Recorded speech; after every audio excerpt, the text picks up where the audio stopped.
Теперь инвалидам Северной Осетии будет проще устроиться на работу. Правительство России одобрило соответствующие поправки в закон о соцзащите, согласно которым региональные власти обяжут предприятия предоставлять рабочие места людям с ограниченными физическими способностями. В Северной Осетии уже определили перечень компаний, которые должны предоставить рабочие места в обязательном порядке.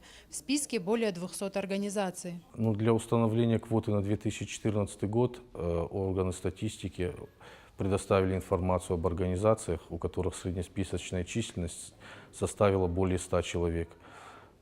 Потом прошло заседание Координационного совета, на котором этот перечень организаций, которым установлена квота, была рекомендована правительству на рассмотрение. И в августе прошлого года постановлением правительства был утвержден перечень организаций среднесписочной численностью свыше 100 человек, которым устанавливается квота для приема на работу инвалидов и несовершеннолетних.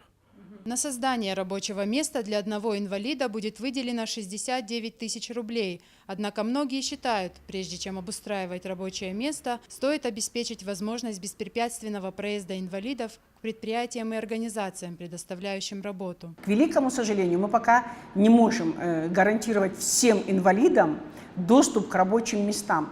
И это даже не связано с улицей, это не связано именно с передвижением на улице. Да? Если мы на улице сегодня делаем пандусы, если мы сейчас закупаем автобусы, которые будут курсировать по городу, то, к великому сожалению, в ближайшее время вряд ли мы сможем решить пока вопрос того, как инвалиды должны выходить из дому.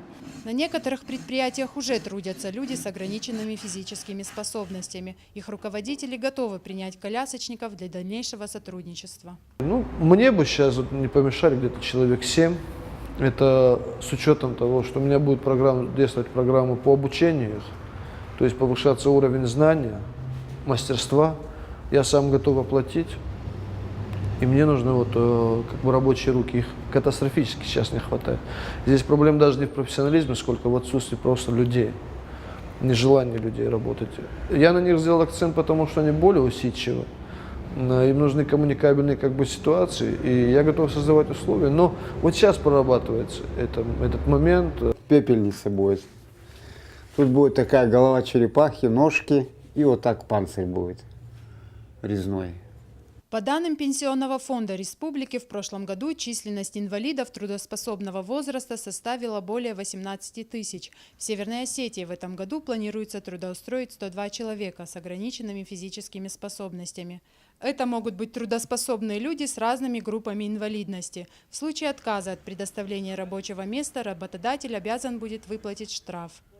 Рая Дзантьева, Валерий Гадзиев, Осетия ТВ.